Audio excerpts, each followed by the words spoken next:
Assalamualaikum warahmatullahi wabarakatuh.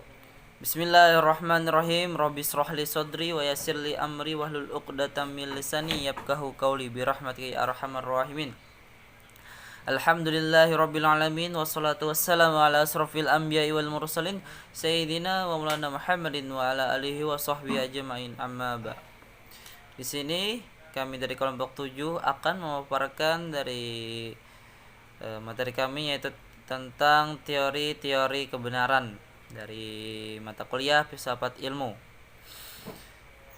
Sebelumnya perkenalkan kami dari kelompok 7 yang beranggotakan Dep Akmal Aski Hardina 2, itu saya dan rekan saya Ahmad Muzakir dan Warhadi Fakhri. Apakah kebenaran itu? Dalam ilmu filsafat, arti dari kebenaran sangat bergantung pada sudut pandang filosofis dan teoritis yang menjadi dasarnya. Teori atau metode diperlukan dalam menguji sebuah kebenaran yang berguna sebagai penunjuk jalan bagi yang mengujinya. Berikut adalah 4 teori kebenaran sesuai kriterianya. 1. Teori korespondensi (Bertrand Russell 1872 sampai 1970). Teori yang berpandangan bahwa pernyataan-pernyataan adalah benar jika berkorespondensi terhadap fakta atau pernyataan yang ada di alam atau objek yang dituju pernyataan tersebut. Kebenaran atau suatu keadaan dikatakan benar jika ada kesesuaian antara arti yang dimaksud oleh suatu pendapat dengan fakta. Contohnya, bulan Februari merupakan bulan setelah Januari. Nah, itu salah satu contoh dari teori korespondensi ini. 2. Teori koherensi atau konsistensi.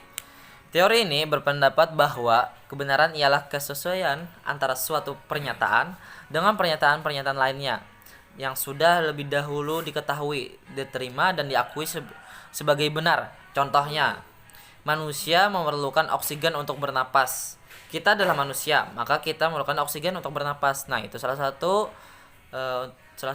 contoh dari teori koherensi atau konsistensi tersebut.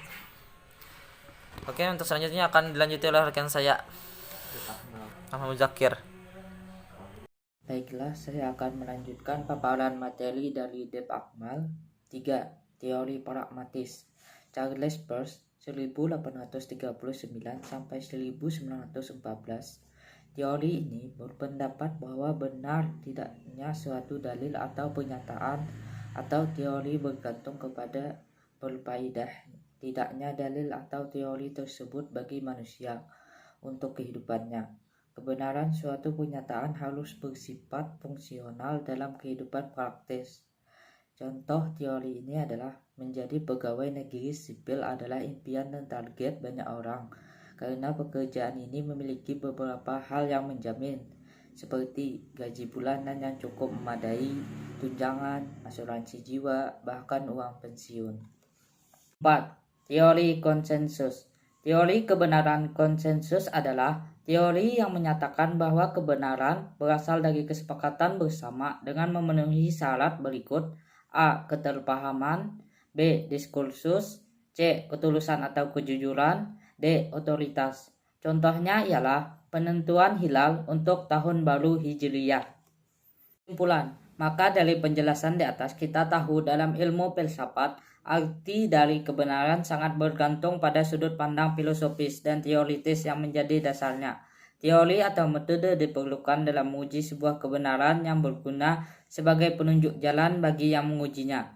Berikut adalah 4 teori kebenaran sesuai kriterianya. 1. Teori korespondensi Bertrand Russell 1872 sampai 1970. 2. Teori koherensi atau konsistensi. 3. Teori pragmatis Charles Peirce 1839 sampai 1914. 4. Teori konsensus. Mungkin sampai sini saja paparan materi dari kelompok kami. Kalau ada salah kata atau banyak kekurangan, mohon maaf sebesar-besarnya. Sekian, terima kasih. Wassalamualaikum warahmatullahi wabarakatuh.